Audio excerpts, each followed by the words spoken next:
Hello students, আজকে আমরা অর্গানিকের part 10 পড়ব এবং আমি সৌমিত্র পাল আর তোমরা এবং নম্বর নম্বর চ্যানেল আজকে আবার একত্রিত হলো।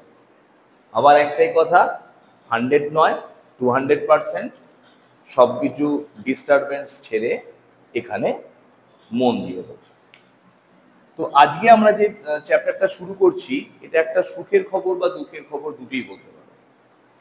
এটা আজকের অর্গানিকের লাস্ট পার্ট, লাস্ট ভিডিও, অর্থাৎ আজকে অর্গানিকের এই ভিডিওটা আমরা শেষ করব। অনেকের ক্ষেত্রে এটা সুখের খবর যে যাক সুবিধা হলো, আর করতে হবে না। আর অনেকের ক্ষেত্রে বেশ ভালোই হচ্ছিল, তো এটা আর একটু করলে তো ভালোই হতো। তো দেখো, আজকে আমরা শুরু করছি। মেন আজকে আমাদের যেটা পড়া, সেটা আমাদের মেন পড়া হচ্ছে পলিমার। পলিমার নিয়ে আমাদের আজকে মেন পড়া। তো আমরা এই যে পলিমার গুলো পড়বো, পলিমার মানে কি একটু বুঝে নিই। পলিমার মানে হচ্ছে অনেকগুলো ইউনিট মলিকিউল, মানে একক অণু পরস্পর বন্ডিং এর মাধ্যমে যুক্ত হবে, ওই একটা বড় চেন তৈরি করবে।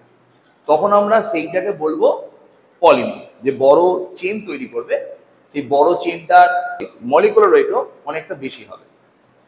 তো এই উচ্চ আণবিক গুরুত্বযুক্ত দীর্ঘ শৃঙ্খলযুক্ত যে বৃহৎ আকারের অণু, অনেক সময় একে ম্যাক্রোমলিকুলে বলা হয়, এই অণুগুলোকে আমরা পলিমার বলবো। এই পলিমার সাধারণত আমরা দুভাগে ভাগ করতে পারি তাদের উৎপত্তির উপর ভিত্তি করে। একটাকে আমরা নাম দিচ্ছি প্রাকৃতিক পলিমার। প্রাকৃতিক পলিমার, ন্যাচারাল পলিমার। আর একটার নাম হচ্ছে আর্টিফিশিয়াল পলিমার। আর্টিফিশিয়াল পলিমার বা কৃত্রিম পলিমার। কৃত্রিম পলিমার, পলিমার বুঝলেন? তাহলে একটা হলো প্রাকৃতিক পলিমার আর একটা হলো কৃত্রিম পলিমার। প্রাকৃতিক পলিমার মানে কি না, যে সমস্ত পলিমার গুলো প্রকৃতিতেই তৈরি হয়, আমরা ল্যাবেতে তাদের তৈরি করি না, সেই সমস্ত পলিমার গুলোকে আমরা বলবো প্রাকৃতিক পলিমার, ন্যাচারাল পলিমার। যেমন তোমরা ন্যাচারাল পলিমারের উদাহরণ দু একটা দিলেই তোমাদের আইডিয়া হয়ে যাবে যে ন্যাচারাল পলিমার কি। ন্যাচারাল পলিমারের মধ্যে প্রথমেই আছে প্রোটিন। ন্যাচারাল পলিমারের মধ্যে প্রথমেই আছে প্রোটিন, দেখো। তারপরে আছে জটিল, জটিল শর্করা বা কার্বোহাইড্রেট। কার্বোহাইড্রেট এগুলো আমরা বায়োলজিতে পড়েছি অনেকেই, জটিল কার্বোহাইড্রেট। যেমন জটিল কার্বোহাইড্রেট উদাহরণ একটা দিয়ে রাখি পাশে, স্টার্চ, স্টার্চ, শ্বেতসার, শ্বেতসার, শ্বেতসার, এরা সব শ্বেতসার, শ্বেতসার, এরা সব হচ্ছে জটিল কার্বোহাইড্রেট। আর এছাড়াও আমরা আরো পলিমার পেয়েছি, যেমন ডিএনএ। ডিএনএ এক প্রকার পলিমার। এছাড়াও আরেক প্রকার পলিমারের নাম বলছি, প্রাকৃতিক পলিমারের নাম বলছি প্রাকৃতিক, প্রাকৃতিক রাবার,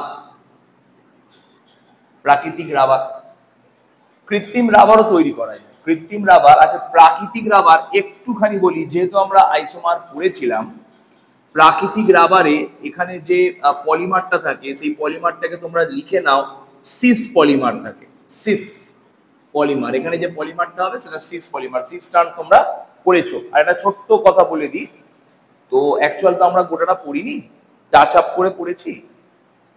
তো যেটা আমরা আলোকীয় সমবায়বতা বুঝিয়েছি, সেই আলোকীয় সমবায়বতায় আমরা একটা কথা লিখেছিলাম লিভো রোটেটারি আর ডেক্সটো রোটেটারি।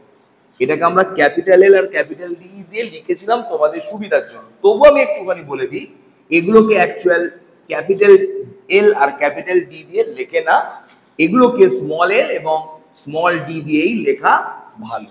তার মানে আমরা ডেক্সটো রোটেটারি এবং লিভো রোটেটারিকে স্মল এ এবং স্মল ডি দিয়ে লিখি, আর ক্যাপিটাল এল আর ক্যাপিটাল ডি এই দুটো ঘটনা একটু আলাদা, সেটা আমরা পরবর্তীকালে পড়ব। আচ্ছা, যেমন এই ডি শব্দের অর্থ হচ্ছে ডি গ্লুকোজ, এগুলোকে ডি বলে। এল গ্লুকোজ, এগুলোকে এল বলে। যাই হোক, এগুলো পরে আমরা বুঝবো, ওগুলো আমরা অতটা ডেপথে যাচ্ছি না, জাস্ট জানিয়ে রাখলাম। তাহলে প্রাকৃতিক রাবার, ডিএনএ, জটিল কার্বোহাইড্রেট, প্রোটিন, এগুলো হয়ে গেল সব প্রাকৃতিক পলিমার। আচ্ছা, এরপর বলি কৃত্রিম পলিমার। ভালো করে দেখে নাও, কৃত্রিম যে পলিমার গুলো আছে, সেই কৃত্রিম পলিমার গুলো আমরা কত রকমের কৃত্রিম পলিমার পড়বো, তার একটা স্ট্রাকচার তৈরি করে নিচ্ছি। তার একটা এইভাবে স্ট্রাকচার তৈরি করে নাও। কৃত্রিম পলিমারের একটা স্ট্রাকচার তৈরি করে নিচ্ছি, সেটসারটাকে একটু ছোট করে নিলাম। কৃত্রিম পলিমারের একটা স্ট্রাকচার তৈরি করে নিচ্ছি, কিভাবে পড়ছি একটু দেখে নাও, তোমরা লিখে নাও। এর একটা ছোট্ট করে ছক তৈরি করে নাও। কৃত্রিম পলিমারের একটা ছক তৈরি করো, যেভাবে বলছি সেভাবে লেখো। একটা ছক তৈরি করো, এটাকে একটু এদিকে পাতার এদিকে সরিয়ে লেখো, তাহলে তোমরা ছকটা পেয়ে যাবে। কৃত্রিম পলিমারে লক্ষ্য করো, অনেকগুলো কৃত্রিম পলিমার আছে। কাকে কৃত্রিম পলিমার বলবে না? যে সমস্ত পলিমার গুলো প্রকৃতিতে সরাসরি পাওয়া যায় না, আমরা তৈরি করি, ল্যাবরেটরিতে তৈরি করি, তাকে কৃত্রিম পলিমার বলে। যেমন দেখো, কৃত্রিম পলিমারের মধ্যে আমাদের প্রথমেই আছে, আচ্ছা পলিমার গুলোকে আগে লিখে নিই, তারপর তোমাদের ছকটা দেখিয়ে দিচ্ছি। আর নাহলে একটা কাজ করি, তোমরা লিখে নাও, এইগুলো আগে লিখে নাও, আমি কৃত্রিম পলিমারের আলাদা একটা ছক তৈরি করে দিচ্ছি, দেখে নাও। কৃত্রিম পলিমারের আলাদা একটা ছক তৈরি করি, তোমরা সেভাবে লেখো, সব থেকে বেস্ট হবে এটা। প্রথমেই হেডিং দিলাম কৃত্রিম পলিমার, প্রথমেই হেডিং করে দিলাম কৃত্রিম পলিমার, আমরা ওখানটা লিখতে পারছিলাম না। কৃত্রিম পলিমারকে আমরা কিরকম ভাবে লিখছি একটু দেখে নাও। প্রথমে লিখছি কৃত্রিম পলিমারের নাম, তারপরে লিখছি কৃত্রিম পলিমারের যেটা মনোমার। মনোমার, মনোমার মানে হচ্ছে একক অণু। একটু আগেই বললাম যে অনেকগুলো একক অণু দিয়ে কৃত্রিম পলিমার তৈরি হয়, তাহলে এই একক অণুগুলোকে, এক একটা অণুগুলোকে বলে পলিমারের মনোমার। মনোমার মানে একক। তাহলে তারপরে আমরা হেডিং করলাম মনোমার, মনোমারগুলোর নাম লিখে নেবো এখানে। আর তারপরেই আমরা হেডিং করব এর ব্যবহার।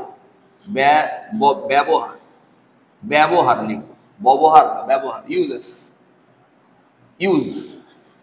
ঠিক আছে, তো প্রথমে আমাদের কতগুলো সিলেবাসের নাম আছে আমি একটুখানি বলে যাই, দেখে নাও। 1 নম্বরে আছে, ফার্স্টেই আমরা পড়বো পলিথিলিন।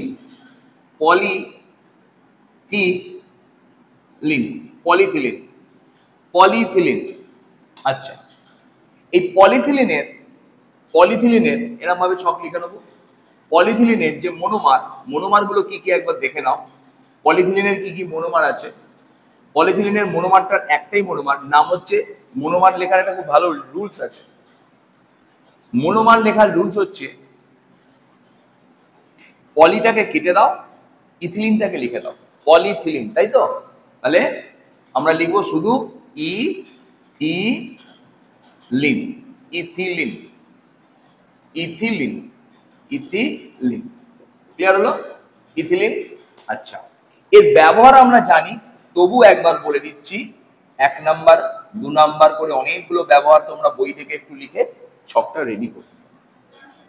পলিথিলিনের প্রথম ব্যবহার ছিল পলি ব্যাগ তৈরি করা। পলি ব্যাগ, আমরা যে ব্যাগগুলো বাজারে ব্যবহার করি, পলি ব্যাগ, ক্যারি ব্যাগ, সেই ব্যাগগুলো পলিথিলিনের ব্যবহার। এবং এটা কিন্তু এর একটা খুব খারাপ দিক, পলিথিলিনের এই ব্যবহারটা খুব খারাপ দিক।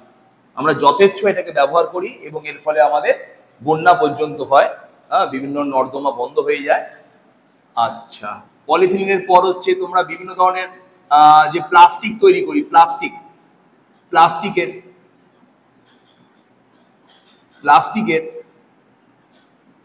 প্লাস্টিক তৈরি করি, প্লাস্টিকের বিভিন্ন খেলনা তৈরি করি, প্লাস্টিক দিয়ে খেলনা তৈরি করি, এই ইথিলিন দিয়ে তৈরি করা হয়। এছাড়াও আমরা যে বিভিন্ন ধরনের কার্পেট বা আসন তৈরি করি, তার বেসটা অর্থাৎ নিচের দিকে যে বেসটা থাকে, সেই বেসটা। তারপর ধরো আমরা বিভিন্ন ধরনের বস্তা দেখেছি, বস্তা, আলুর বস্তা, তারপর তোমার ধানের বস্তা, এই যে প্লাস্টিক টাইপের যে বস্তাগুলো হয়, সেগুলো সব এই পলিথিন দিয়ে তৈরি করা হয়। এবং এছাড়াও পলিথিনের বিভিন্ন ধরনের পলিথিনের বিভিন্ন সুতো বা দড়ি তৈরি করা, দড়ি, পলিথিন দিয়ে বিভিন্ন ধরনের দড়িও তৈরি করা হয়ে থাকে। ক্লিয়ার হলো? আচ্ছা, এবার আমরা চলে আসছি পলিথিনের পরেই চলে আসছি 2 নাম্বার দিয়ে লিখছি আমাদের সিলেবাসে যেগুলো আছে বলবো, তারপর সিলেবাস ছাড়াও 2-1টা লিখিয়ে দেবো। এই পলিথিনটাকে কিরকম দেখতে একটু দেখে নাও। ফার্স্ট আমি ইথিলিন কিরকম দেখতে আগে দেখিয়ে দিই, খুব মন দিয়ে দেখে নাও। ইথিলিনটা কিরকম ভাবে দেখতে মন দিয়ে দেখে নাও, আমি একটু লিখিয়ে দিই, তারপর আবার ছকটা রেডি করবো। ক্লিয়ার? আচ্ছা, দেখে নাও। ইথিলিন এইরকম দেখতে, তোমরা জানো ইথিলিন মানে হচ্ছে ইথিন। এদের কি হয় না, এদের একটা পাই বন্ড ভাঙে। কোনটা পাই বন্ড? উপরেরটা সিগমা, তলাটা পাই, পাই বন্ডটা ভেঙে যায়। পাই বন্ডটা ভেঙে গিয়ে দুটো হাত তৈরি হয়। ভালো করে দেখে নাও। এইভাবে পরপর ইথিলিন গুলো, পাই বন্ড গুলো ভেঙে গিয়ে পরপর এইভাবে হাতগুলো ভাঙার পর এরকম ভাবে হাতগুলো ছড়িয়ে দেয়। ছড়াবার পর এরকম অসংখ্য অণু এইভাবে পরপর যুক্ত হতে থাকে। দেখে নাও, এটা একটা নতুন অণু এইভাবে যুক্ত হতে থাকে। এর সাথে আরেকটা ধরে নাও, আমি ছবিতে এঁকে দিচ্ছি, দেখে নাও। এর সাথে আরেকটা নতুন অণু এইভাবে যুক্ত হয়ে যায়। এইভাবে পরপর অসংখ্য অণু যুক্ত হয়ে এরকম ভাবে পলিথিলিন তৈরি করে। আগে এটা বুঝে নাও, পলিথিনটা গোটাটা ভালো করে বুঝিয়ে দিই। পলিথিলিন তৈরি করে। তো এইটাকে আমরা কিভাবে লিখবো? একে তো এইভাবে লেখা যায় না, কতগুলো লিখবো। তো তার জন্য এর একটা শর্ট ফর্ম দেখে নাও। পলিথিনকে কিভাবে লেখা হয় দেখে নাও। CH2 ড্যাশ ড্যাশ হাত বার করে হোল N, মানে N সংখ্যক অণু থাকে। আচ্ছা, এবার বুঝে নাও। তো এই পলিথিলিন বুঝে গেলাম, ইথিলিন এরকম ভেঙে পলিথিলিন তৈরি করে। তারা ছোট্ট কথা বলি, স্পেশালি এই পলিথিলিনেরই একটা বিক্রিয়া আছে। কি করে পলিথিলিন তৈরি করা যায়, এর একটা ছোট্ট বিক্রিয়া আছে, প্রিপারেশন আছে। দেখে নাও, প্রিপারেশনটা খুব ইম্পর্টেন্ট। প্রথমে আমরা N সংখ্যক মানে N অণু ইথিলিন নেব। N অণু ইথিলিন নেব। N অণু ইথিলিন নেব। এই N অণু ইথিলিন, এখানে আমরা ক্রোমিয়াম অক্সাইড নেব, Cr2O3। অনেক সময় অ্যালুমিনিয়াম অক্সাইডও নেওয়া হতে পারে। এখানে 1500 থেকে, এটা খুব ভাইটাল, 1500 ATM থেকে 2000 ATM পর্যন্ত, 1500 ATM থেকে 2000 ATM পর্যন্ত চাপ লাগে। এবং এখানে টেম্পারেচার নিতে হয় 150 থেকে 200 ডিগ্রি সেন্টিগ্রেড। 150 থেকে 200 ডিগ্রি সেন্টিগ্রেড, এই আমাদের এর শর্ত। এখানে ক্রোমিয়াম অক্সাইড অনুঘটকের মতো কাজ করে এবং বিক্রিয়ায় যে যৌগটা উৎপন্ন হয় তোমাদের একটু আগেই শিখিয়ে দিয়েছি, দেখে নাও। দুদিকে দুটো হাত বার করে হোল N লিখে নাও। এইটার নাম ছিল ইথিলিন আর এইটার নাম হলো পলিথিলিন। পলিথিলিন ভালো করে বুঝে নাও। তো এই পলিথিলিনকে আমরা দুভাগে ভাগ করতে পারি। একটাকে বলে হাই ডেনসিটি পলিথিলিন, আর একটাকে বলা হয় লো ডেনসিটি পলিথিলিন। তো হাই ডেনসিটি পলিথিলিন মানে কি? মানে হচ্ছে, একটু দেখে নাও, হাই ডেনসিটি পলিথিলিন, আমি আর লিখলাম না, পলিথিলিন, আর এটার নাম হচ্ছে লো ডেনসিটি পলিথিলিন। এই হাই ডেনসিটি পলিথিলিন এবং লো ডেনসিটি পলিথিলিনে সবার মধ্যেই প্রায় 1000টা করে বা গ্রেটার দেন 1000টা কার্বন পরমাণু থাকে। কার্বন পরমাণুর সংখ্যা 1000টার বেশি সবারই থাকে। কিন্তু হাই ডেনসিটি পলিথিনে একটুখানি বলে দিই, এই হাই ডেনসিটি পলিথিনে 2 থেকে 5টি শর্ট চেন শর্ট চেন দেখা যায়। এগুলো জাস্ট জানার জন্য বলছি, খুব একটা বেশি জানার দরকার নেই। আর লো ডেনসিটি পলিথিনে লো ডেনসিটি পলিথিনে 5 থেকে 15টা পর্যন্ত দীর্ঘ বা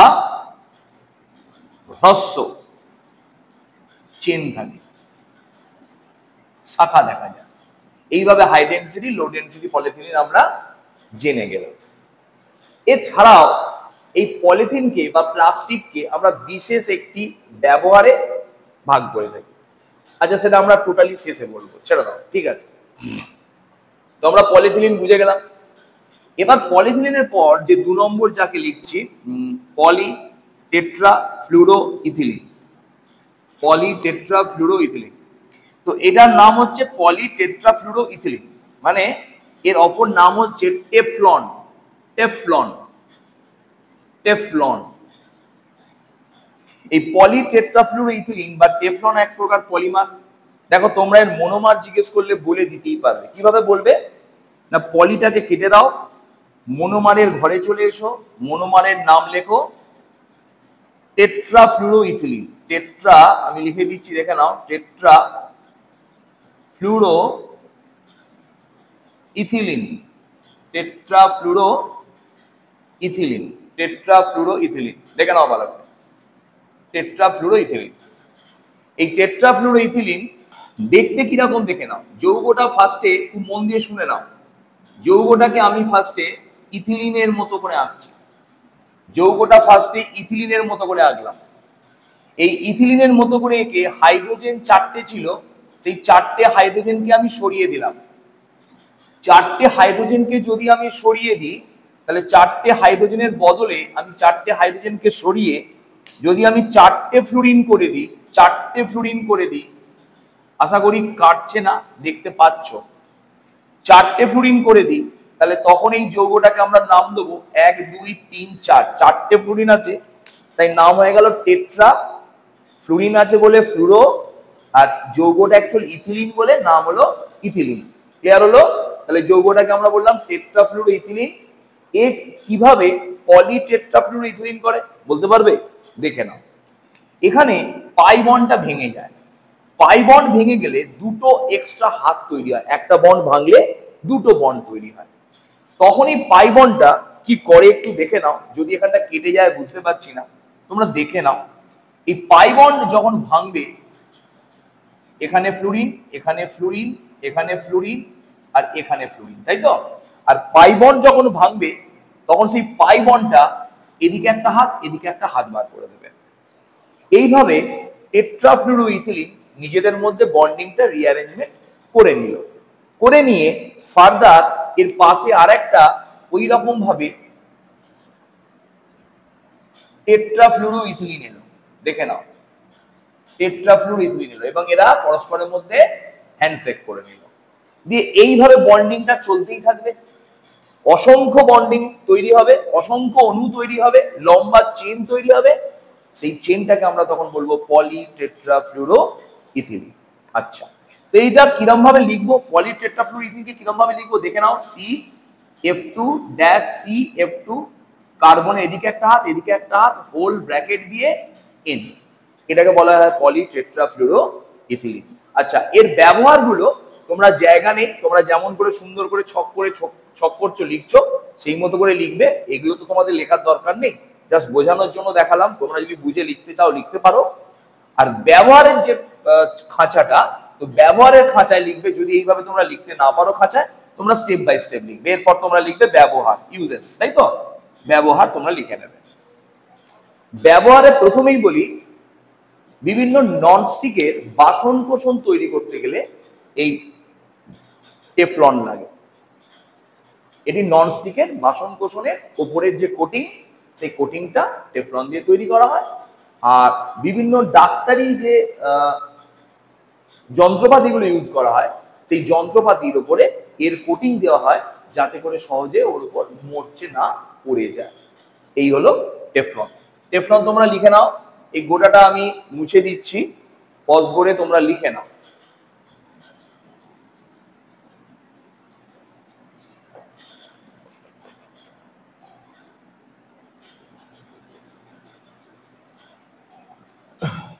এরপর লাস্ট এবং 3 নম্বর, মানে আমাদের সিলেবাস অনুসারে 3 নম্বরের যে পলিমারটার নাম লিখবো, একটা হলো পলিথিলিন, একটা হলো আরেকটা পিভিসি। পিভিসি এটার নাম হচ্ছে পিভিসি, মানে হচ্ছে polyvinyl vinyl vinyl chloride, polyvinyl chloride. খুব ভালো করে বুঝে নাও, এই পলিভিনাইল ক্লোরাইড তো ছিল এর নাম, পলিমারের নাম। তাহলে এরপর আসবে মনোমার। মনোমারের যে খাঁচাটা, সেখানে মনোমার লিখবো। মনোমারের নাম তোমরা নিশ্চয়ই বুঝে গেছো, পলিকে বাদ দিলে লিখবো ভিনাইল। আমি আর লিখছি না, ক্লোরাইড তোমরা লিখে নিও, ভিনাইল ক্লোরাইড। তাহলে ছোট প্রশ্ন বলি, দুটো কথা তোমাদের শিখিয়ে রাখি, দেখে রাখো। ভিনাইল গ্রুপ কাকে বলে? যখন এরকম কোনো ইথিলিন থাকবে, ইথিলিন ইথিলিন থেকে একটা হাইড্রোজেনকে বার করে দেবো, বার করে দিয়ে যদি আমি একটা হাত বার করে দিই, একটা হাইড্রোজেনকে বার করে দিলে কি হবে? একটা হাত বেরোবে। এই যৌগটাকে, এই যে গ্রুপটা তৈরি হলো, এই গ্রুপটাকে তখন আমরা বলবো ভিনাইল গ্রুপ। ক্লিয়ার হলো? আচ্ছা, আর একটা ছোট্ট বলে রাখি, ধরে নাও এরকম একটা যৌগ ছিল প্রোপোয়ানিন। এই প্রোপোয়ানিনের মানে প্রোপিন, এই প্রোপিনের এখান থেকে যদি একটা হাইড্রোজেনকে বার করে দিই, তাহলে এখানে একটা হাত বেরোবে।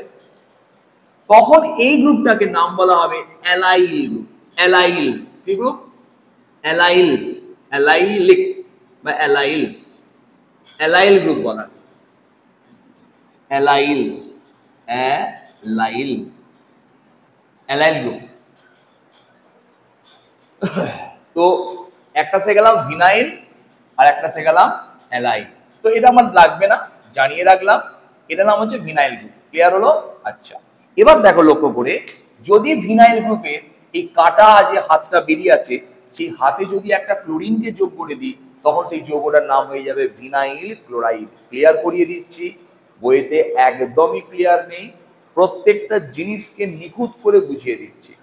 তো তোমরা বুঝে নাও, একটু কঠিন লাগলেও লাগতে পারে, কিন্তু কঠিন লাগার মানেই হচ্ছে তোমরা সঠিকভাবে সব জিনিসগুলো শিখছো। তাহলে বলতে পারবে এই যে ভিনাইল ক্লোরাইডটা আছে, এর পলিমার করলে কি করে করব? অনেকেই কিন্তু বুঝে গেছে। দেখো এই বন্ডিংটা কাটবো, এই বন্ডিং কাটলে দুটো হাত তৈরি হবে। আমি এখানে পাশে দেখিয়ে দিচ্ছি তোমাদের, CH সিঙ্গেল বন্ড CH2, এখানে আছে ক্লোরিন। কিন্তু ক্লোরিনকে আমরা ওইভাবে না লিখে আমরা ক্লোরিনকে ওপরে তুলে নিলাম, এই ক্লোরিনটাকে ওপরে তুলে নিলাম, করা যাবে, কিন্তু এটা কোনো চাপ নেই। এবার দেখো এই যে বন্ডিংটা ভাঙছি, এই বন্ডিংটা এর মাঝে ছিল, তাহলে এদিকে একটা হাত বার করে দেবো, এদিকে একটা হাত বার করে দেবো। ক্লিয়ার হলো? দেখো এই যে বন্ডিংটা ভাঙছি, তার এদিকে একটা হাত, এদিকে একটা হাত। এইভাবে পরপর যদি আমরা এইভাবে যৌগগুলোকে লিখতে থাকি, দেখো আবার একটা লিখছি CH2, CH, এদিকে হাত বেরিয়ে আছে, এদিকে ক্লোরিন আছে, এদিকে CH2 আছে, আর এদিকে হাত বেরিয়ে আছে। তাহলে দেখো এই যৌগটা আর এই যৌগটা, এটাও ভিনাইল ক্লোরাইড, এটাও ভিনাইল ক্লোরাইড। তো দুটো ভিনাইল ক্লোরাইড পরস্পর যখন যুক্ত হয়ে যাবে, তখন এদের মধ্যে একটা বড় চেন তৈরি হবে। কি করে চেনটা তৈরি হবে? এর সঙ্গে হ্যান্ডশেক করে নেবে, তার ফলে একটা লম্বা চেন তৈরি হতেই থাকবে, এন সংখ্যক অণু যুক্ত হবে, অনেক বড় চেন। তখন এই বড় চেনটাকে আমরা শর্ট ফর্মে এইভাবে লিখবো, দেখে নাও। এখানে একটা হাত বার করে দিলাম, এটা CH2, এখানে একটা হাত বার করে দিলাম, whole to the power n দিয়ে দিলাম, তলায় টু দি পাওয়ার না n, হোলে। তো এইভাবে আমরা ভিনাইল ক্লোরাইডের সংকেত পেয়ে গেলাম। তো সব থেকে বড় কথা হচ্ছে ভিনাইল ক্লোরাইডের ব্যবহারটা প্রচন্ড ইম্পর্টেন্ট। কারণ পিভিসি দিয়ে আমরা বর্তমানে বহু জিনিস তৈরি করি, বহু। তোমাকে ফার্স্টে বলতে থাকি, তোমরা জানো যদিও, তাও বলছি। এই পিভিসি দিয়ে তারের ওপর, এই যে কারেন্টের তার হয়, সেই তারের ওপর যে কোটিংটা থাকে, লাল, নীল, হলুদ, সবুজ, কারেন্টে তোমরা পড়ে এসছো, লাল হয়, কালো হয়, সবুজ হয়, তাই তো, বাদামিও এখন হচ্ছে, আকাশি হচ্ছে। তো এই যে কালার গুলো হয়, এই কালার গুলো তৈরি করা হয় মানে কোটিংটা পিভিসি দিয়ে। এছাড়াও যারা গ্রামের দিকে থাকো জানো যে যখন চাষবাসের সময় বর্ষাকালে বিশেষ করে মাঠে প্রচুর সাপ খোপ থাকে, সাপের কামড়ে মানুষ মারা যায়। তো তার জন্য এরকম পা পর্যন্ত গামবুট পাওয়া যায়, যে গামবুট গুলো হাঁটুর ওপর উঠে যায়। এই গামবুটগুলো পরলে চট করে পোকা মাকড় সাপ কামড়াতে পারবে না। এই গামবুটগুলো তৈরি করা হয় পিভিসি দিয়ে। এছাড়াও পিভিসি দিয়ে প্লাস্টিকের পাইপ তৈরি করা হয়, জলের পাইপ, যেটা খুব বহুল প্রচলিত।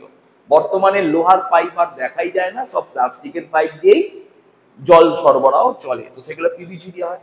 এছাড়াও আরেক ধরনের বলছি, অনেক সময় দেখবে বিভিন্ন দোকানে বা বাড়িতে লোকেরা ওই কৃত্রিম মেঝে বেছায়, অর্থাৎ খানিকটা মাদুরের মতো দেখতে, এবং সেগুলো ওই মোটা চাদরের মতো, যেগুলো বিছিয়ে দিলে খানিকটা দেখে মনে হয় মেঝেটা যেন টালি বসানো হয়েছে। বিভিন্ন কাপড়ের দোকানেও এগুলোকে দেখা যায়। কৃত্রিম মেঝে তৈরি করতে গেলে এদের ব্যবহার করা হয়। তো এইভাবে আমরা বিভিন্ন ধরনের ব্যবহার দেখলাম এবং তোমরা এখান থেকে একটুখানি লিখে নিও। এছাড়াও আরো কিছু পলিমার আছে, যে পলিমারগুলোর নাম তোমাদের আমি লিখিয়ে দিচ্ছি, ব্যবহারগুলো তোমরা একটুখানি জাস্ট লিখে নেবে। তো ফার্স্টেই বলি নাইলন, নাইলন 6,6, নাইলন 6,6। এর মনোমারগুলো হচ্ছে, একটা হচ্ছে অ্যাডিপিক অ্যাসিড, এর মনোমারের একটা হচ্ছে অ্যাডিপিক অ্যাসিড। অ্যাডিপিক অ্যাসিডটা খানিকটা এরম টাইপের দেখতে, তোমাদের লাগবে না, কঠিন করতে হবে না, এরম খানিকটা অ্যাডিপিক অ্যাসিড দেখতে, এরম দেখতে অ্যাডিপিক অ্যাসিড, করতে হবে না, খুব কঠিন নাম, করতে হবে না। আর 2 নম্বর হচ্ছে hexamethylene diamine, hexamethylene, hexamethylene diamine, hexamethylene diamine খানিকটা এইরকম টাইপের দেখতে, হেক্সামিথিলিন ডাইয়ামিন। দরকার নেই, নামগুলো করে রাখো খালি যথেষ্ট। নাইলন 6,6 এটা কি বলতে পারবে? নাইলন 6,6 এক প্রকারের কৃত্রিম পলিমার, অবশ্যই। আচ্ছা, আমরা আজকে যা যা পলিমার গুলো পড়ছি সবগুলি কিন্তু কার আন্ডারে চলে গেছে? কৃত্রিম পলিমারের আন্ডারে চলছে কিন্তু। আচ্ছা, এই নাইলন 6,6 এক প্রকারের জল রোধী, জলে এর কোনো ক্ষতি হবে না, এবং স্থিতিস্থাপক তন্তু, এবং এর সাহায্যে বিভিন্ন ধরনের জামা কাপড় তৈরি করা হয়, যা সহজেই পচে না, ঠিক আছে, এবং মাটির সাথে চট করে মিশবে না। তো নাইলন 6,6 তোমরা এটা লিখে নাও।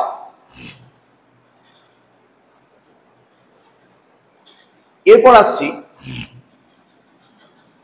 5 নম্বরে টেরিলিন, টেরিলিন, টেরিলিন। টেরিলিন নাইলনের মতোই এক প্রকারের জল নিরোধী স্থিতিস্থাপক তন্তু, যা দীর্ঘদিন না পচে থাকতে পারে। এর মনোমার হচ্ছে ইথিলিন গ্লাইকল, লিখে নিয়েছো এটা। 1 নম্বর দিয়ে লিখছি ইথিলিন, ইথিলিন গ্লাইকল, গ্লাইকল, আর 1 নম্বর। আর 2 নম্বর হচ্ছে ইথিলিন গ্লাইকল কি নাম দেখতে তোমরা জানো, আমি এগুলো জাস্ট লিখছি না, প্রয়োজন নেই। ইথিলিন গ্লাইকল আর টেরিথ্যালিক অ্যাসিড, টেরিথ্যালিক অ্যাসিড, টেরিথ্যালিক অ্যাসিড খানিকটা এইরকম দেখতে, দেখে নাও যৌগটা দেখে নাও। টেরিথ্যালিক অ্যাসিড এইরকম দেখতে, COOH এদিকে আর এর এদিকে COOH, এটা টেরিথ্যালিক অ্যাসিড। তাহলে টেরিলিন হয়ে গেল। টেরিলিনও তোমরা জানো, টেরিলিন তোমরা জানো, লিখে নাও। আর লাস্ট অফ অল, আমি নিশ্চয়ই তোমরা দেখতে পাচ্ছ মনে হয়, লাস্ট অফ অল দেখে নাও, 6 নম্বর লিখছি, খুব ইম্পর্টেন্ট, ব্যাকেলাইট। ব্যাকেলাইট, এই ব্যাকেলাইট হলো এক প্রকারের phenol, phenol formaldehyde, formaldehyde, phenol formaldehyde resin, এক প্রকারের resin, phenol formaldehyde resin. Clear হলো? তো ব্যাকেলাইট তো আমরা জানি কিসে কিসে তৈরি করি। আর এর মনোমারের নাম দেখে নাও, মনোমারটা তোমরা লিখে নিও, আমি এখানে লিখছি না। মনোমারের নাম হচ্ছে, একটা মনোমারের নাম হচ্ছে ফেনল, আর একটা মনোমারের নাম হচ্ছে ফর্মালডিহাইড। তোমরা লিখে নেবে মনোমারটা। ব্যাকেলাইটের ব্যবহার তোমরা জানো, আমি বলে দিচ্ছি, একবার দেখে নাও। বিভিন্ন ধরনের যে বাসন কোসন হয়, যেগুলো হ্যান্ডেল তৈরি করতে হয়, তার হ্যান্ডেলগুলো তাপরোধী বস্তু দিয়ে তৈরি করা হয়, যাতে করে আমরা কুকারের হ্যান্ডেল, কড়ার বিভিন্ন হ্যান্ডেলগুলোকে তাপরোধী বস্তু দিয়ে তৈরি করা হয়, যাতে করে আমাদের সহজে হাতে তাপ না লাগে। সেইগুলো তৈরি করা হয় ব্যাকেলাইট দিয়ে। ক্লিয়ার হয়ে গেল? তো তোমরা এখানটা গোটাটাই রেডি করে নাও। এবার আমরা পলিমারের একটা নতুন পার্টে যাব, তোমরা লিখে নাও। দেখো, আরেক রকমের পলিমারের শ্রেণী বিভাগ করা যায়। আমরা যে পলিমার গুলো তৈরি করছি তার আরেক প্রকারের শ্রেণী বিভাগ করছি। দেখে নাও, আমি লিখে নিচ্ছি এরকম ভাবে, আরেক প্রকারের শ্রেণী বিভাগ। কিসের উপর ভিত্তি করে তোমরা নিজেরাই বুঝতে পারবে, আমি একে লিখে নিই। এটার নাম হচ্ছে thermo thermo thermo thermoplastic polymer. Thermoplastic polymer. এই থার্মোপ্লাস্টিক পলিমারের মানে হচ্ছে যে সমস্ত পলিমার, তোমরা লিখে নাও, আমি আর লিখছি না, যে সমস্ত পলিমার কে আমি একবার যদি তাপ প্রয়োগ করি তাহলে সেই পলিমারটা প্রথমে গলে যাবে বা নরম হয়ে যাবে, এবং একে যদি আবার আমি ঠান্ডা করি পুনরায় ঠান্ডা হয়ে যাবে। কিন্তু যদি আমি একে বারবার ঠান্ডা করি আবার গরম করি তাহলে এরা পুনরায় তার ধর্মকে অক্ষুণ্ণ রাখবে। অর্থাৎ একে বারবার গরম করে নরম করা যাবে, আবার ঠান্ডা করলে পুনরায় পূর্বাবস্থায় ফিরে আসবে। তখন তাকে বলা হবে থার্মোপ্লাস্টিক পলিমার, মানে তাপে এর কোনো অসুবিধা হয় না, এর নিজের ধর্মকে অপরিবর্তিত রাখতে পারে। আচ্ছা, দেখে নাও, এর উদাহরণ হচ্ছে পলিথিলিন। পলিথিলিন। আচ্ছা, এরপর হচ্ছে পিভিসি। পিভিসি। এবার হচ্ছে পলিস্টাইরিন, নতুন নাম দিলাম এটা, তাই না?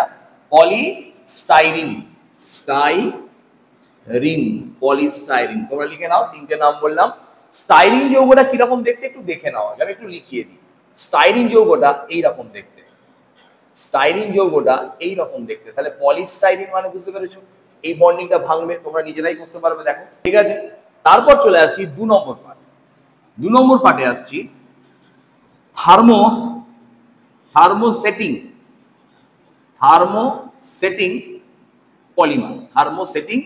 পলিমার বা প্লাস্টিকও বলতে পারি। তো থার্মোসেটিং প্লাস্টিক কি না, এর ঠিক উল্টোটা। অর্থাৎ একবার তাকে গরম করো, সে নরম হয়ে গেল, তাকে পুনরায় ঠান্ডা করো, শক্ত হয়ে গেল। এবার যদি তুমি তাকে ফার্দার গরম করো আর সে নরম হবে না, তার মানে একবার তাপ দেওয়ার পর সে তার নিজের গঠনকে চেঞ্জ করে ফেলে এবং তার যে ধর্মকে সে অক্ষুণ্ণ রাখতে পারে না। তাই পুনরায় তাকে যদি আবার তাপ দিই, এই থার্মোপ্লাস্টিকের মতো বারবার নরম বারবার ঠান্ডা করলে কঠিন হবে না, একবারই হবে। তো তাকে বলা হলো থার্মোসেটিং, মানে একবার তাপ দাও সে সেট হয়ে যাবে, নিজের মধ্যে সেটিং হয়ে যাবে, অর্থাৎ রিঅ্যারেঞ্জমেন্ট করে নিয়ে ধর্মকে নষ্ট করে ফেলবে। এর মধ্যে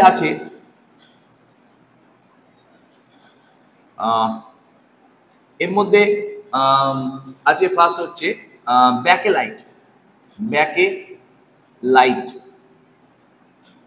ব্যাকেলাইটকে কি বলা হয়? Phenol formaldehyde resin. তারপর আছে ইপক্সি রেজিন। Epoxy raisin. এরপর আছে ইপক্সি রেজিন। তারপর আছে অসম্পৃক্ত পলিয়েস্টার বা পলিয়েস্টার।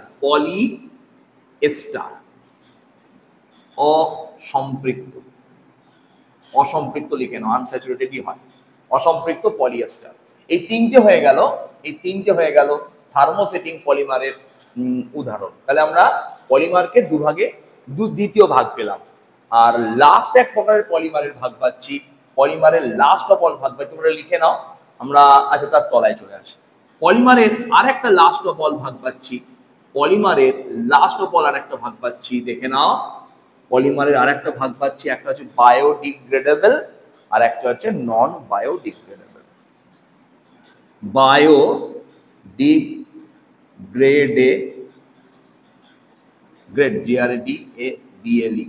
নন বায়োডিগ্রেডেবল, আর একটা হচ্ছে নন বায়োডিগ্রেডেবল,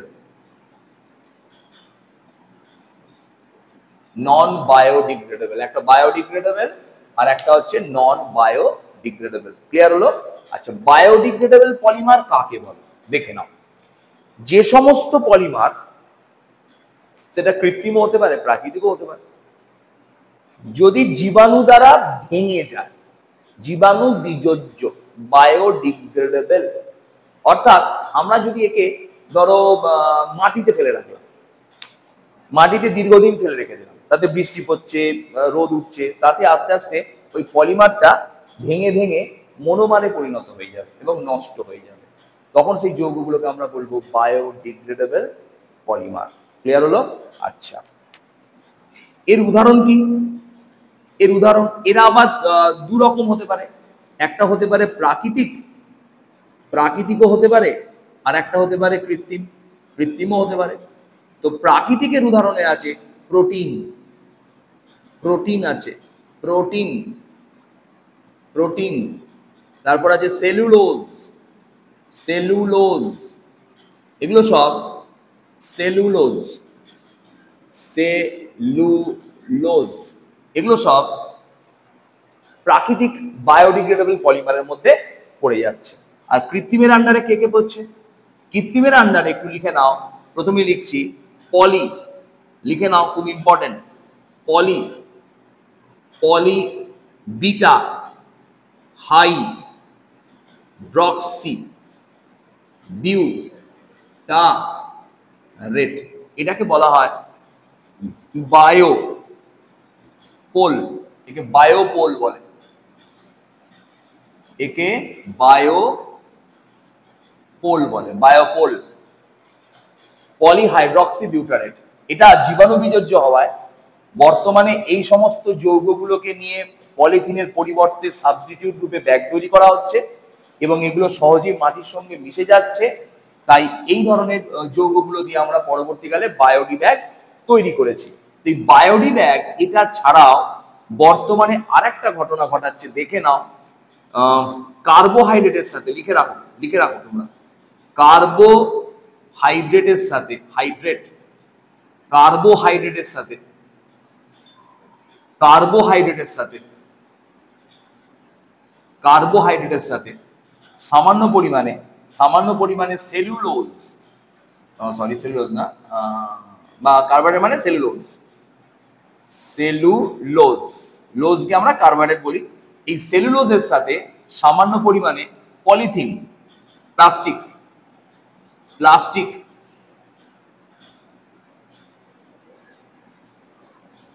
প্লাস্টিক মিশিয়ে, সামান্য পরিমাণে প্লাস্টিক মিশিয়ে ওই জীবাণু বিযোজ্য পলিমার তৈরি করা হচ্ছে, যা সহজেই মাটিতে মিশে যাচ্ছে এবং এরা সহজেই মাটিতে মিশে গিয়ে তৈরি করে কার্বন ডাইঅক্সাইড এবং জল। জেনে রাখো স্যার, এগুলো কার্বন ডাইঅক্সাইড এবং জল তৈরি করে। তাহলে polyhydroxy lactic, polylactic acid, polylactic acid, polylactic acid. আর একটা হচ্ছে polyethylene adipate, adipate, polyethylene, sorry polyethylene adipate, polyethylene adipate. এই নামগুলো দু একটা তোমরা একটুখানি বই থেকে দেখে মুখস্থ করে নিও, তো এইটা মুখস্থ করলেই তোমাদের কাজ চলে যাবে, আর খুব বেশি মুখস্থ করতে হবে না। তাহলে আমরা আজকে পলিমারের যতগুলো যা যা ছিল আমরা একবার ছোট্ট করে স্ট্রাকচার করে তোমাদের পড়িয়ে দিলাম। তোমরা পলিমারটাকে ভালো করে রেডি করে নাও। আর আমরা নতুন টপিকে আসছি, ট্রান্সফরমেশন। চলে এলাম নন বায়োডিগ্রেডেবল পলিমারে। Non biodegradable polymer short form করে লিখলাম। তো নন বায়োডিগ্রেডেবল পলিমার কাকে বলে একটু বুঝে নি। না, যখন পলিমারগুলো এমন জটিল গঠন হয়, এদের বন্ডগুলো এত স্ট্রং হয় যে এদের ওপর কোনো জীবাণু অ্যাটাক করা সত্ত্বেও এই বন্ডগুলোকে ভেঙে এদের মনোমারে পরিণত করতে পারে না, বা এরা মাটির সঙ্গে সহজে মিশে যাবে না। তখন এই যৌগগুলোকে আমরা বলবো নন বায়োডিগ্রেডেবল পলিমার। বোঝা গেল? এই নন বায়োডিগ্রেডেবল পলিমারের মধ্যে আমরা একটু আগেই কিছু উদাহরণ পড়েছি। কৃত্রিম পলিমারের বেশিরভাগই নন বায়োডিগ্রেডেবল পলিমার। যেমন ধরো আমরা একটু আগেই পড়েছি পলিথিলিন, পলিথিলিন, তারপর পড়েছি পলিভিনাইল ক্লোরাইড, পড়েছি পলিস্টাইরিন, পলিস্টাইরিন, স্টাইরিন, এইগুলো সব পড়েছি।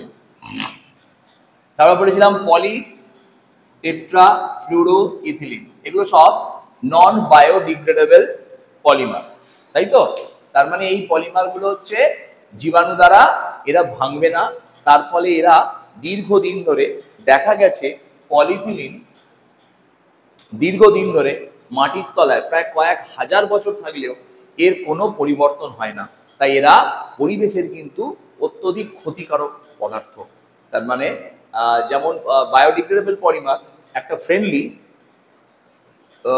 পলিমার, কিন্তু এরা কিন্তু ফ্রেন্ডলি নয়, অর্থাৎ এরা আমাদের পরিবেশের বহু ধরনের ক্ষতি সাধন করে। তো যাই হোক, আমরা এই পলিমার ব্যবহার চেষ্টা করব আস্তে আস্তে বন্ধ করার, এর এমন সাবস্টিটিউট ব্যবহার করব যা আস্তে আস্তে প্রকৃতিতে মিশে যাবে। তো সেই হিসাবেই গবেষণা চলছে, সবকিছু আমরা এই যেটা নন বায়োডিগ্রেডেবল পলিমারকে আমরা ব্যবহার থেকে দূরে থাকছি। তো আজকে যেটা পড়াবো সেটা হচ্ছে একটা নতুন জিনিস, ভাইটাল জিনিস, অনেকেই করে না। তো আজকে আমরা ওই জন্য এটাকে লাস্ট পার্টে নিয়ে এলাম। এটা আমরা আজকে নাম দিচ্ছি রূপান্তর। আচ্ছা এটা মুছে, আচ্ছা এখানে লিখে নিই, রূপান্তর। রূপান্তর, রূপান্তর বা ট্রান্সফরমেশন, ট্রান্সফরমেশন, রূপান্তর বা ট্রান্সফরমেশন। ট্রান্সফরমেশন মানে হচ্ছে একটা যৌগ থেকে আর একটা যৌগ তৈরি করব। সেটা কিভাবে করব দেখে নাও। রূপান্তরের যৌগ তৈরি করব কি করে, রূপান্তর বা ট্রান্সফরমেশন করব কি করে, আমরা তার জন্য দুটো জিনিস একটু শেখাচ্ছি, খুব মন দিয়ে শোনো। এই রূপান্তরের সময় একটা আছে step up, step up reaction, step up reaction. Step up reaction কাকে বলে না, যখন কোনো বিক্রিয়ায় কার্বন সংখ্যাকে বাড়ানো যায় তখন সেই বিক্রিয়াকে আমরা নাম দিয়েছি স্টেপ আপ রিঅ্যাকশন। বিক্রিয়ায় কার্বন সংখ্যা বাড়ানো গেলে তাকে স্টেপ আপ রিঅ্যাকশন বলে। আচ্ছা দেখে নাও স্টেপ আপ রিঅ্যাকশনটা কিরকম। ধরে নাও আমি বলছি স্টেপ আপ রিঅ্যাকশনের জন্য কি লাগে আমি একটু দেখাই। আমরা করিনি, আমাদের বিক্রিয়া থাকেনি। প্রথমে স্টেপ আপ রিঅ্যাকশন করানোর জন্য আমরা একটা টোটকা বলছি। ফার্স্ট টোটকা, তুমি যে যৌগই নাও না কেন, যে কোনো যৌগ হতে পারে, যে কোনো যৌগ হতে পারে, যে কোনো যৌগ থেকে আমরা স্টেপ আপ রিঅ্যাকশন তৈরি করতে পারি, যে কোনো যৌগ থেকে। কিন্তু যৌগটাকে অবশ্যই নিয়ে আসতে হবে হ্যালাইড যৌগে, অর্থাৎ অ্যালকিল হ্যালাইড যৌগে। অর্থাৎ আমি বলতে চাইছি এই যে কোনো যৌগকে তোমাকে last of all R X এ নিয়ে আসতে হবে। আর এক্স মানে ধরো হতে পারে CH3Cl, হতে পারে C2H5Br, এগুলো সব হচ্ছে আর এক্স, এগুলোকে বলে আর এক্স মানে হ্যালোজেন। তোমরা এটা জেনে গেছো, ঠিক আছে? আচ্ছা এবার শোনো, তো এই যৌগটাকে পরিণত করার পর আমরা এখানে একটা ছোট ডাটা লিখছি যার নাম হচ্ছে অ্যালকোহলীয় KCN, পটাশিয়াম সায়ানাইড, অ্যালকোহলীয় KCN। এদিকে দেখো, এদিকে দেখো, ভালো করে দেখো, এগুলো দেখো, অন্যমনস্ক করলে কিন্তু এগুলো পরে শিখতে পারবে না। অ্যালকোহলীয় KCN দিলে এর কাজ হচ্ছে এক্স কে বার করে দেবে আর তার বদলে CN কে প্রবেশ করিয়ে দেবে। CN কে প্রবেশ, এক্স কে বার করে দেবে আর CN কে প্রবেশ করিয়ে দেবে। মাইনাস, এটা কেন এরকম দিচ্ছি, বন্ড। তাহলে এক্স বার করবে, CN প্রবেশ করাবে। দেখে নাও তাহলে কি হবে, এক্স বেরিয়ে গেল, তার জায়গায় CN প্রবেশ করে গেল। দেখো লক্ষ্য করো, এখানে CN ঢোকানোর মাধ্যমে আমরা এখানে একটা কার্বনকে এক্সট্রা পেলাম। এবার আমাকে যে যৌগই তৈরি করতে বলুক না কেন, আমি সেই যৌগ কিভাবে যাব দেখো। একে যদি প্রথমে আমি আর্দ্র বিশ্লেষণ করি। আর্দ্র বিশ্লেষণ মানে অ্যাকচুয়াল লেখা হয় H2O অবলিক দিয়ে H+, একে আমরা শর্ট ফর্মে লিখতে পারি H3O+। এটাকে বলা হয় আর্দ্র বিশ্লেষণ। আর্দ্র বিশ্লেষণ। ক্লিয়ার হলো? যদি আর্দ্র বিশ্লেষণ করে, এটা মুছে দিই, আর্দ্র বিশ্লেষণ করি তখন উৎপন্ন হবে আর সি ডবল ও এইচ। তার মানে আমি বলতে চাইছি সিএন গ্রুপটা আর্দ্র বিশ্লেষণ করলে সি ডবল এইচ গ্রুপে পরিণত হবে। এবার তোমার মনে হলো যে স্যার এখান থেকে আমি অ্যালকোহল চাই, তাহলে একে আমি লিথিয়াম অ্যালুমিনিয়াম হাইড্রাইড করে নেবো। তাহলে এখান থেকে আমি কি পেয়ে যাব, এই অ্যাসিডটা আগের দিন শিখিয়ে দিয়েছি, অ্যালকোহলে পরিণত হয়ে যাবে। এইভাবে আমরা সমস্ত যৌগগুলো গুছিয়ে করতে পারবো। এখানেও আমরা যদি লিথিয়াম অ্যালুমিনিয়াম হাইড্রাইড দিয়ে দিই এবং এখানে যদি HCO প্লাস দিই, তাহলে এখানেও কিন্তু CH3 CH2 NH2 হয়ে যাবে, এখানেও CH2 NH2 হয়ে যাবে। এইভাবে আমরা করতে পারি অ্যামিন। এটা কোন যৌগে পরিণত হলো? অ্যামিন যৌগ। এই ফার্দার অ্যামিন যৌগকে একটুখানি শিখিয়ে রাখছি, জেনে রাখবো HNO2 যদি দেওয়া হয় তাহলে এটা উৎপন্ন করবে, এই অ্যামিন যৌগটা উৎপন্ন করবে আর CH2OH হয়ে যাবে, অ্যালকোহলে পরিণত হয়ে যাবে, অ্যামিন যৌগটা অ্যালকোহল হয়ে যাবে। ঠিক আছে, তাই এতগুলো পয়েন্টস আমি শিখিয়ে দিলাম। যে কোনো যৌগ থাকুক এইভাবে যেতে হবে, এইভাবে গেলে আমরা যে কোনো যৌগ পেতে পারবো। তোমাকে একটা ছোট্ট উদাহরণ দিচ্ছি, তুমি চেষ্টা করো, দেখো পারো কিনা। আমি বলছি প্রথমে নিলাম CH3OH, এখান থেকে আমি চাইছি C2H5OH। এই এই মিথানল থেকে ইথানল করতে চাইছি। তোমরা বুঝতে পারছো এটা স্টেপ আপ না স্টেপ ডাউন? না স্যার স্টেপ আপ রিয়াকশন। কেন? এখানে কার্বন ছিল একটা, এখানে কার্বন কটা হলো? দুটো। আচ্ছা, এবার দেখো তাহলে প্রথমে আমি কি শিখিয়েছিলাম, আমি যে যৌগই দিই না কেন ফার্স্টে RX এ নিয়ে যেতে হবে। একটা ছোট্ট কথা বলি, খুব মন দিয়ে শোনো। এই অ্যালকোহলকে আমি একটা নতুন বিক্রিয়া শেখাচ্ছি, তোমরা জানো না, ওখানে করানো হয়নি, তোমরা দেখে নাও, শিখে নেবে। তো এই অ্যালকোহলকে যদি PCl5 দিই, তাহলে অ্যালকোহলের মধ্যে OH বেরিয়ে গিয়ে Cl ঢুকে যাবে। কি হবে? OH বেরিয়ে যাবে আর Cl ঢুকে পড়বে, তাই তো? আচ্ছা, তাহলে কি হলো? CH3Cl হয়ে গেল। দেখতে পাচ্ছ নিশ্চয়ই, কাটছে না নিশ্চয়ই? তাহলে দেখে নাও, একটু ওপরে তুলে নিচ্ছি, তুলে নিয়ে করছি। এরপর কি করব দেখো, তোমরা এই ফান্ডায় পড়ে গেছো। প্রথমে দিয়েছি অ্যালকোহলীয় KCN, প্রথমে দিয়েছি অ্যালকোহলীয় KCN, দিয়ে দেখো Cl এর জায়গায় দিয়ে দিলাম CH3CN। এরপর আমরা একে আর্দ্র বিশ্লেষণ করে দিলাম, আর্দ্র বিশ্লেষণ করে দিলাম, আর্দ্র বিশ্লেষণ করে দিলাম, দিয়ে উৎপন্ন হয়ে গেল CH3COOH। আর তারপর আমরা এই অ্যাসিডকে যদি বিজারিত করি, অ্যাসিডকে অ্যালুমিনিয়াম লিথিয়াম অ্যালুমিনিয়াম হাইড্রাইডকে যদি বিজারণ করা হয়, আর এখানে অবলিক দিয়ে H+ লিখে দিলাম বা HCO+ লিখে দিলাম, বিজারণ বলে হাইড্রোজেন দিলাম, তাহলে আমরা এই যৌগটা উৎপন্ন হবে CH3CH2OH। চেক করে দেখো, এখানে কার্বন সংখ্যা কিন্তু একটা ছিল, এখানে কার্বন সংখ্যা একটা বেড়ে গেছে। তাহলে এইভাবে আমরা স্টেপ আপ রিয়াকশন করতে পারবো। ঠিক আছে, তো এর মধ্যে কিছু কিছু জিনিস আমরা অনেক কিছু বিকারক আছে, অনেক বিকারক অনেক কিছু করতে পারে, তো অত তো শেখানো যাবে না, তোমরা এখন টেনে পড়ো। তো সুতরাং আমরা একটা ফান্ডামেন্টাল কনসেপ্ট তোমাদের শিখিয়ে রাখলাম। আচ্ছা, তোমাকে একটা ছোট্ট দিয়ে রাখি, তোমরা করে আমাকে বলো তো দেখি, এটা ফর্মিক অ্যাসিড থেকে আমি অ্যাসিটিক অ্যাসিড করব, কি করে করব আমাকে বলো তো দেখি। ফর্মিক অ্যাসিড থেকে অ্যাসিটিক অ্যাসিড করব, চেষ্টা করো। তোমাদের এটা হোম টাস্ক দেওয়া হলো, তোমাদের এটা হোম টাস্ক দেওয়া হলো, তোমরা এটা করে আমাকে বলো। তাহলে এটা আমি মুছে দিচ্ছি, তোমরা লিখে নাও, পজ করে নাও, দিয়ে সুন্দর করে গুছিয়ে লিখে নাও। এবার দেখো, আজকে আমরা যেটা করব নতুন পার্ট, আবার step down reaction. Down reaction এটাকে বলা হয় ডিসেন্ডিং।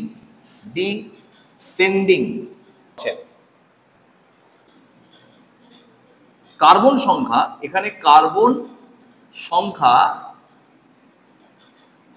কমবে, কার্বন সংখ্যা এখানে কম হয়ে যাবে, কম হবে, কার্বন সংখ্যা কম হয়ে যাবে। ঠিক আছে, মুছে দিচ্ছি এখানটা। কার্বন সংখ্যা কম হবে। কিরকম কার্বন সংখ্যা কম হবে একবার দেখে নাও। আমি একটা ছোট্ট করে দেখাচ্ছি, এই স্টেপটা দেখে নাও। এই যৌগের একটা ট্রিকটা বলে দিই, ট্রিকটা দেখে নাও। এই যৌগের ট্রিকটা একবার দেখে নাও। ট্রিকটা কিরকম না, ট্রিকটা হচ্ছে আমাকে যে কোনো যৌগই দিক না কেন, যদি আমি কার্বন সংখ্যা কমাতে চাই তাহলে যৌগটাকে ফার্স্টে অ্যাসিডে নিয়ে আসতে হবে। যৌগটাকে ফার্স্টে অ্যাসিডে নিয়ে যাব। অ্যাসিডে নিয়ে যাওয়ার পর ট্রিকটা শেখাচ্ছি, ফর্মা শেখাচ্ছি। প্রথমে NaOH এর সঙ্গে বিক্রিয়া করব, করে উৎপন্ন হবে, ধরো আমি এখানে নিয়েছিলাম RCOOH, তাহলে এটা উৎপন্ন হবে RCOONA। একটা ছোট্ট কথা বলে রাখি, অ্যাসিডের সঙ্গে NaOH এর বিক্রিয়া করালে লবণের সাথে উৎপন্ন হয় জল। খুব ভালো করে কথাটা শুনে নাও। আর অ্যাসিডের সাথে যদি সোডিয়াম বাইকার্বনেটের বিক্রিয়া করাই তাহলে এখানে উৎপন্ন হবে লবণ, তো উৎপন্ন হবেই, তার সঙ্গে উৎপন্ন হবে কার্বন ডাই অক্সাইড এবং জল। এই কার্বন ডাই অক্সাইড অনেক সময় অ্যাসিডের শনাক্তকরণ পরীক্ষাতেও ব্যবহার করা যায়, যেখানে এটা বাইকার্বনেট ব্যবহার করলে কার্বন ডাই অক্সাইড তৈরি হয়। আচ্ছা, এখানে চলে আসুন। তো এই উৎপন্ন যে সোডিয়াম লবণটা, দেখো তোমরা পড়ে এসেছিলে, এই উৎপন্ন সোডিয়াম লবণটা আমরা যে বিক্রিয়াটা নেব তার নাম ছিল ডি কার্বক্সিলেশন। ডিকার্বক্সিলেশন রিঅ্যাকশন তোমাদের নিশ্চয়ই মনে আছে। ডিকার্বক্সিলেশন রিঅ্যাকশন দেখে নাও একবার। ডিকার্বক্সিলেশন রিঅ্যাকশনটা একবার দেখে নাও। ডিকার্বক্সিলেশন রিঅ্যাকশনটা আমরা মনে করে বলে দিচ্ছি, দেখে নাও তোমরা। প্রথমে নেবো ক্যালসিয়াম অক্সাইড, তারপর নেবো CaO, এটাকে বলা হয়েছিল সোডা লাইম, এবং এখানে হিট দেওয়া হয়েছিল, হিটকে আমরা ডেল্টা দিয়ে লিখি। উৎপন্ন হয়েছিল, মনে করে দেখো, এই গোটা পার্টটা বেরিয়ে গেছিল, বেরিয়ে গিয়ে উৎপন্ন হয়েছিল RH, আর বাকি পার্টটা হয়ে গেছিল সোডিয়াম কার্বনেট। তো আমার ওটা দরকার নেই, আমার এটা জানার দরকার নেই, তবুও আমি লিখে দিলাম আমার এই যৌগটা হলো RH। দেখো লক্ষ্য করে, এটা ডিসেন্ডিং অফ চেন হলো, অর্থাৎ এটা স্টেপ ডাউন বিক্রিয়া। কি বললাম? Descending of chain. আচ্ছা, দেখে নাও। ধরে নাও তোমাকে প্রথমে আমি দিয়েছি, প্রশ্ন দিলাম অ্যাসিটিক অ্যাসিড। খুব মন দিয়ে শোনো। অ্যাসিডিক অ্যাসিড থেকে তোমাকে বললাম তুমি ফর্মিক অ্যাসিড করো। কি করে করবে না, প্রথমে আমি এখানে নেবো NaOH। বুঝতে অসুবিধা হবে, বারবার পড়তে হবে, প্র্যাকটিস করতে হবে, দেখতে হবে ভিডিওটা, দেখে দেখে রেডি হয়ে যাবে। এরপর নেবো এখান থেকে নেবো CH3COONA, এখান থেকে সোডা লাইম দেবো, সোডা লাইম দিয়ে দেবো, আর হিট দিয়ে দেবো, উৎপন্ন হয়ে যাবে CH4। এটা আর ছিল, আর এর সঙ্গে এই যোগ হয়ে গেল CH4। চেক করো এখানে, এখানে দেখো কার্বন ছিল কটা? দুটো। এখানে কার্বন কটা আছে? একটা। দেখো কার্বন সংখ্যা কমে গেল। এবার একটা কথা বলি, এই যৌগটাকে ফর্মিক অ্যাসিড কিভাবে করব তার জন্য আলাদা রুলস আছে, একটু দেখে নাও। তো প্রথমেই বলি, এটা আমরা পড়েছিলাম, ক্লোরিন দিলাম, মনে করে দেখো, বিক্ষিপ্ত সূর্যালোক, ক্লোরিন দিলাম 1 মোল, রেস্ট্রিক্টেড করে দিলাম 1 মোলই নেবো, তাহলে বিক্রিয়াটা 1 মোল হবে, হয়ে উৎপন্ন হলো CH3Cl। দেখে নাও, কাজে লাগবে কিন্তু, এটা ট্রিক শেখাচ্ছি করে রাখবো। এরপর কি করব, এটা আমরা শিখেছিলাম, দেখো অ্যাকোয়াস KOH নিলাম। অ্যাকোয়াস KOH এর কাজ হচ্ছে হ্যালোজেনকে বার করবে, OH কে প্রবেশ করিয়ে দেবে, তাই তো, প্লাস OH। তাহলে উৎপন্ন কি হবে? CH3OH হয়ে যাবে। দেখো এবার তোমরা নিশ্চয়ই বুঝে গেছো। এবার আমরা K2Cr2O7 আর কনসেন্ট্রেট H2SO4 দেবো, জারণের চিহ্ন লিখবো, তাহলে উৎপন্ন যৌগটা কি হবে? সমকার্বন যুক্ত অ্যাসিড হয়ে যাবে। দেখে নিয়েছো, বুঝে নিয়েছো। দেখো এখানে কার্বন সংখ্যা দুটো ছিল, এখানে কার্বন সংখ্যা একটা হলো। আর একটা ছোট্ট ট্রিক শিখিয়ে রাখি, এছাড়াও কিভাবে করা যায় একটা নতুন রুল শিখিয়ে রাখি, জেনে রাখো। যদি প্রথমে কোনো কেউ অ্যাসিড দেয়, অ্যাসিডের সাথে ফার্স্টে আমি অ্যামোনিয়ার বিক্রিয়া করাবো। অ্যামোনিয়ার বিক্রিয়া করিয়ে তাপ দিয়ে দেবো, তাহলে যৌগটা উৎপন্ন হবে, জেনে রাখো, CH3CONH2। দেখে নাও, এটার নাম হচ্ছে অ্যামাইড যৌগ, অ্যাসিটামাইড। যৌগটার নাম কি বললাম? টা ট্যা অ্যাসিটামাইড, অ্যাসিটামাইড, অ্যাসিড অ্যামাইড, অ্যাসিটামাইড। এই গ্রুপটাকে বলা হয় অ্যামাইড গ্রুপ। কি বললাম? নতুন শেখালাম আবার, এই গ্রুপটাকে বলা হয় অ্যামাইড গ্রুপ, অ্যাসিটামাইড। তো এই অ্যাসিটামাইডকে যদি আমি একটা নতুন বিকারক দিই, দেখে নাও, এটার নাম হচ্ছে KOH Br2 আর তাপ যদি দিই, এখান থেকে সিওটা বেরিয়ে যাবে, দিয়ে উৎপন্ন হয়ে যাবে CH3NH2। দেখো এখানে কার্বন ছিল দুটো, এখানে কার্বন হয়ে গেল একটা। এরপর ফার্দার যদি আমি একে HNO2 দিয়ে দিই, তাহলে HNO2 দিলে হয়ে যাবে CH3OH। এবার একে যদি ফার্দার আমি কনসেন্ট্রেট H2SO4 আর K2Cr2O7 এবং H2SO4 দিয়ে দিই, তাহলে এটা সমকার্বনযুক্ত কি হয়ে যাবে? দেখো অনেকবার করছো কিন্তু এটা কিন্তু অনেকবার করছো, অ্যাসিড হয়ে যাবে। দেখো আমরা এইভাবেও করতে পারি। এটার নাম হচ্ছে Hofmann, Hofmann degradation, Hofmann degradation, Hofmann degradation নামটা জানার দরকার নেই। KOH Br2 তাপ দিলে এই বিক্রিয়াটা ঘটে। এরকম ভাবে তুমি কিন্তু যদি কোনো তোমাকে যৌগ দেয়, তুমি যদি ব্রেন খাটিয়ে নাও যে আমাকে ইথানল দিয়েছে, দেখো আমি দেখাচ্ছি, ইথানল থেকে মিথানল, তোমাকে আমি দুটো টাস্ক দিলাম, আজকে হোম টাস্ক দিলাম, এই বলে আমরা ভিডিও শেষ করছি। তোমরা হোম টাস্ক করো, কমেন্টস করতে পারো। হোম টাস্ক হলো দুটো জিনিস, একটা হলো এটা ইথানল, ইথানল থেকে মিথানল করো। একটা হচ্ছে এই প্রসেসে সোলালাইম মেথডের মাধ্যমে, আর দ্বিতীয় হচ্ছে হফম্যান ডিগ্রেডেশনের মাধ্যমে। দুটো পদ্ধতিতেই ইথানল থেকে মিথানল তৈরি করে দেখাও। আগেরটা ছিল মিথানল থেকে ইথানল, আর এখানে তৈরি করলাম ইথানল থেকে মিথানল। তার মানে এখানে কার্বন সংখ্যা কমছে, তাই এই বিক্রিয়াটাকে আমরা বলছি স্টেপ ডাউন বিক্রিয়া। এইভাবে তোমরা করো, আর বাকিটা আমরা এই প্র্যাকটিস গুলো আমরা ব্যাচে করে নেবো। যাক, এই অবধি তোমাদের যতটুকু পারলাম আজকে আমরা অর্গানিকটা 10টা ভিডিওর মাধ্যমে চেষ্টা করলাম শেখাতে। তোমরা যদি শিখে থাকো, সব থেকে আনন্দিত আমি হব। তো আবার বলছি, বারবার করে ভিডিওটা কোনোখানে অসুবিধা হলে আবার পজ করে আরেকবার দেখো, যেখানটা মনে হবে বুঝে গেছি ফাস্ট করে নিয়ে দেখো, লেখাগুলো ছোট হলে জুম করে নাও। প্রথমের দিকে ভিডিও কোয়ালিটি হয়তো একটু খারাপ ছিল, আস্তে আস্তে ভিডিও কোয়ালিটি ইমপ্রুভমেন্ট হচ্ছে, অর্থাৎ লাইটের যে ব্লিংলিং গুলো হচ্ছে সেগুলো আস্তে আস্তে কমে যাচ্ছে। তো যাই হোক, তোমরা পজ করে এটা লিখে নাও। আর এইটাই বলবো যে আজকে আমাদের এই চ্যাপ্টারটা শেষ হলো, পরে দেখি কোন চ্যাপ্টার শুরু করব। সম্ভবত আমরা 11-এর জিওসি কেমিস্ট্রি পার্ট শুরু করতে পারি। তো তোমরা দেখো, ভালো করে পড়াশোনা করো, তোমরা অনেক বড় হও, আমার এই ইচ্ছাই ভগবানকে জানাই। আর good night, good morning and good afternoon.